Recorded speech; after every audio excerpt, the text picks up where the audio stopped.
Fala galera, para você que chegou aqui de paraquedas, procurando resoluções de questões de Enem, você chegou no canal certo.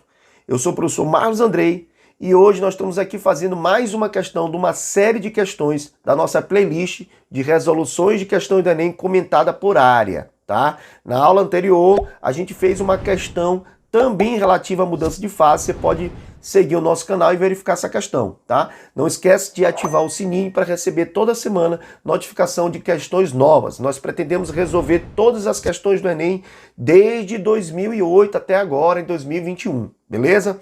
Então nessa questão, o Enem 2016, primeiro em relação àquilo que chamamos água, quando congela parece-nos estar a olhar para algo que se tornou pedra ou terra. Aqui ele já se refere, né, à formação do gelo, pessoal. Mas quando derrete e se dispersa, está a tornar-se bafo, ar. Aqui ele já se refere à formação da água na fase de vapor, certo? Quando é queimado, torna-se fogo.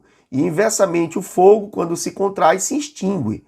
Regressa à forma do ar. O ar, novamente concentrado e contraído, torna-se nuvem e nevoeiro. Mas a partir desses estados, se for mais comprimido, torna-se água corrente. Então ele está se referindo aqui, fazendo uma analogia nas mudanças de fase do sólido para o líquido para o gasoso. E de água torna-se terras e pedras. E desse modo, como nos parece, dão geração uns aos outros de forma cíclica. Platão, Timeu, Critias, Coimbra.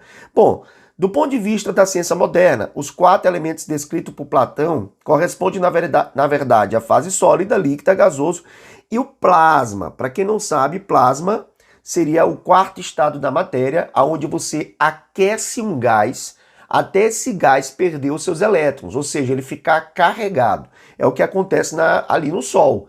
Você, quando tem aquelas labaredas solares, ela só não atinge a Terra porque esses gases superaquecidos estão na forma carregada e o campo magnético do Sol faz com que esses gases, ao serem expelidos, sejam retornados, sejam atraídos de volta para o Sol. É o que nós chamamos de vórtex.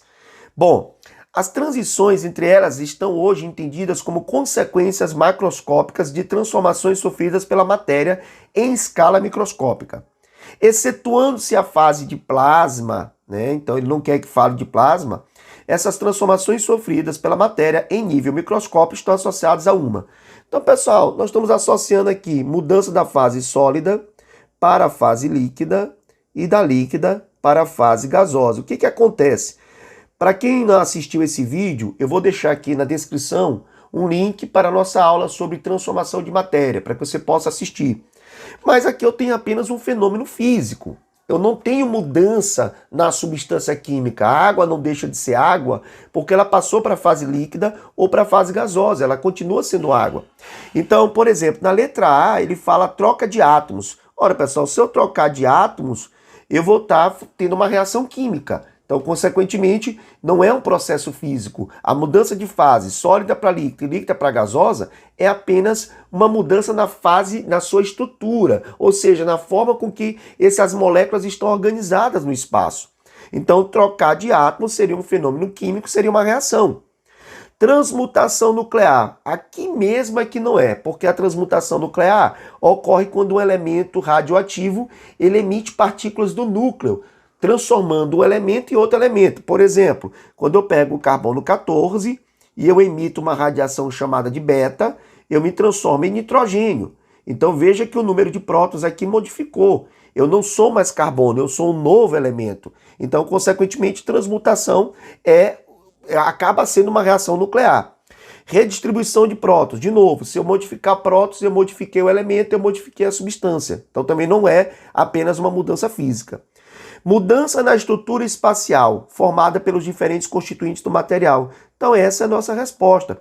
Quando você muda da fase sólida para líquida ou da líquida para gasosa, você está mudando apenas a organização dessas moléculas. A fase sólida, as moléculas estão muito mais organizadas, muito mais juntas. E na fase gasosa, estão completamente desorganizadas num movimento caótico. Tá certo? Então, resposta a letra D. Ficamos hoje aqui nessa questão do Enem.